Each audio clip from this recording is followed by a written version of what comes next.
hindi na siya yung, alam mo yung ganong kasakit.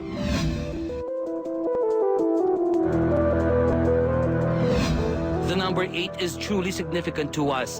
That's why we picked it as banner story. The one that embodies the physical attributes of the lucky number 8. Its loops, its ups and downs. Ito ang kwento ni Katrina Halili na mula sa pag-angat bilang most sought-after Starstruck Season 1 Avenger, sexiest woman alive, primer kontrabida, ay lumagapak ng masangkot sa matinding eskandalo. Ngunit ngayon, bumabangon muli bilang isang mas matapang na babae. Dahil higit sa ano pa mang karangalan, titulo o bansag, si Katrina ay isa ng ina. Paano nabago ang buhay ni Katrina Halili ng motherhood? Marami pong nabago sa akin. Paano nabago, hindi ko alam. Bigla na lang nagbago talaga po eh. Kasi nung naging mommy ka na, naging mas responsible ka na, mas hindi na yung sarili mo iniisip mo, mas yung baby na, mas focus ka na sa buhay mo, sa gusto mong mangyari, saka sa gusto mong, parang gusto mong marating, gano'n. Mas naging, mature. Pero mas na-appreciate mo ba ang parents mo ngayon?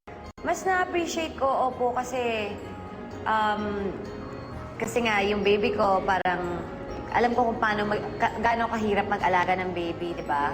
So, alam ko kung paano nila ako pinagtiyagaan. So, alam ko na mahirap talaga mag-alaga ng baby ko. Sino-sino ba mga mentors mo sa showbiz?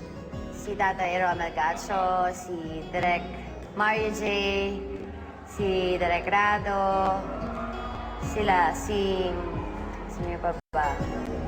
Actually, sila po.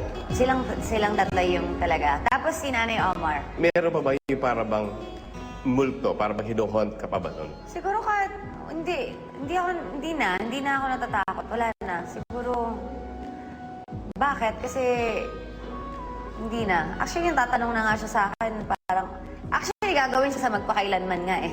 Okay. Yeah. Talaga? Ngayong January 26 siya. Siyempre, ikaw rin mismo lalabas. Kung gagawa. Kasi kung di ko rin naman kaya, bakit ko siya babalikan, diba? So, kaya ko na. Pero, like, where was Chris Lawrence during all this? Lagi lang siyang nandiyan sa tabi ko para sumuporta.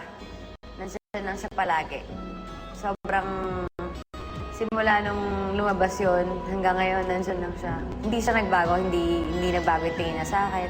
Okay, ngayon nakapagpa-dedication na tayo, tapos sa career.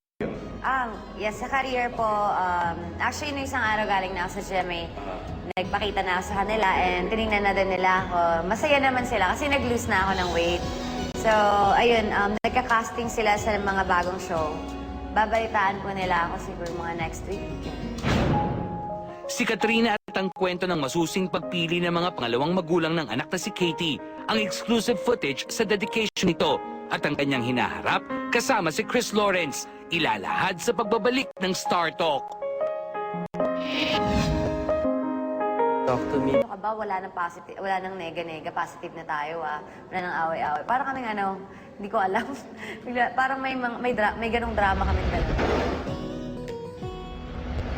Sa kanyang pagpili ng mga ninong at ninang ng anak na si Catrins o Katie, binalikan ni Katrina Halili ang kwento ng kanilang minsan naging masalimuot na pagsasama ni Marian Rivera. Yung mga kaibigan ko talaga. Okay. Tapos yan, especially si Marian, kasi di ba parang sabihin, hindi naman kami okay dati, di ba? Okay kami, di ba, pag umpisa ng show. Pero pagdating na ng show, di ko alam bakit parang hindi kami nagiging okay. Siguro, miscommunication lang kami dalawa. Pero alam ko mabuti siyang tao. Kaya nung last namin sa My Beloved, nung nagbati kami, talagang sobrang serious ako. Paano mo sinabi kay Mariana kukunin mo siyang ninang? Kasi nung My Beloved, nung last taping, yun may dala akong cake. Tapos sumugod ako sa tent niya. Tapos dinala ko, nagulat nga siya. Tapos nag-sorry ako. Sabi ko, yan, sorry kung ano man yung nagawa ko. Tapos nung last namin na take, yung bago mag-end na, sabi niya, sino yan? Picture ng baby ko. Yung 3D, parang 4D. Sabi niya, baby ko. Sabi niya, patingin nga. Ay, ang cute naman. Sabi ko, oo, ganyan-ganyan. Tapos, basta nung pag-cut na ni Direk, niyakap ko siya, tapos nagbabasay ko, bye, say ko, uy, huwag na tayo magano ganun. Sabi niya, ano ka ba, wala nang positive, wala nang nega-nega, positive na tayo wala nang away-away. Parang kami hindi ko alam. Parang may ganong drama kaming dalawa. Yung pagiging ninang, paano mo ipinasok yun? Nag-text na ako sa kanya, sabi ko, nag-explain pa rin ako, dahil kasi sabi ko, pwede ba kitang kuning ninang? Please. Sabi niya, oo naman, no, yun. So, yun na. Kinuha ko na siya. Bagamat hindi nakarating dahil sa previous commitment nito, patuloy sa pasasalamat si Katrina kay Marian. Tumawag siya, tapos nag-text siya na, yun nga, nasa sinulog siya, gusto daw niya pumunta, babawi daw siya, ganun. Masaya naman ako na bago yung dedication ni Katie na nagparamdam siya. So, para sa akin, sobrang na yun. Okay, sobrang na-appreciate ko yun. Ilan pa sa mga ninang ni Katie ay sina Sunshine Dizon, Jeneline Mercado, Yasmin Curdy, at Jade Lopez. Kabilang naman sa ninong, si Mark Heras. I know Katrina will be a good mother. She's been through a lot in her life and she will not do anything. Alam ko, she will protect her child. Ano na yan eh. Hindi mo na kailangan ituro. Mother's instinct. So kay Baby Katie na lang, ano ang message mo?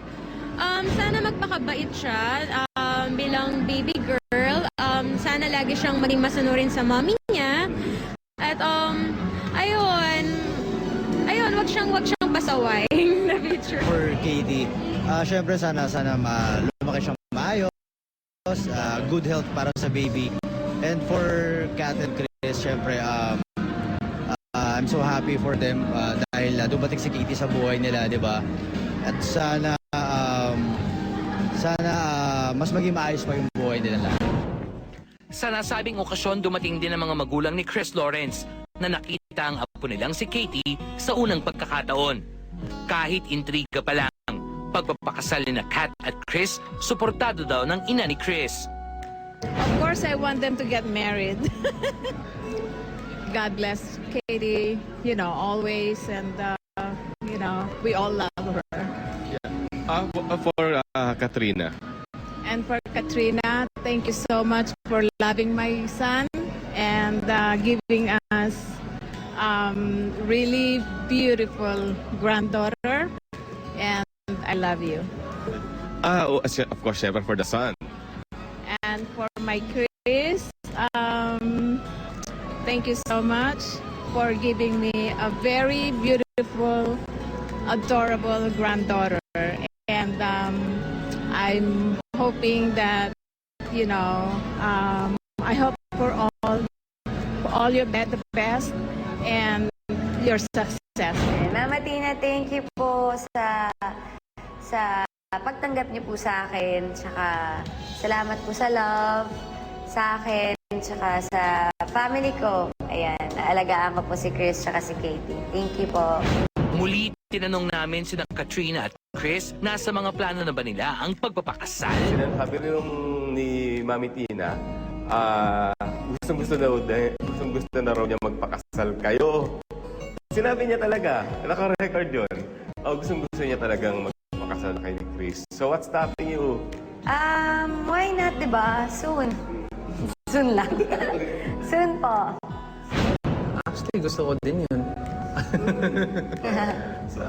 But I'm sure the time will come soon. Message niyo for Baby Katie? Mahal na mahal ka namin at palalaking ka namin ng maayos. Gagawin namin lahat para sa'yo. Magtatrabaho kami at magpapakirap kami para lang mabigyan ka ng magandang buhay. Katie, you have no idea how much joy you have given us, how much joy and love you have given us and put into our lives. I want to thank you for that and for choosing us to be your parents. We love you so much and we cannot wait to spend the rest of our lives with you.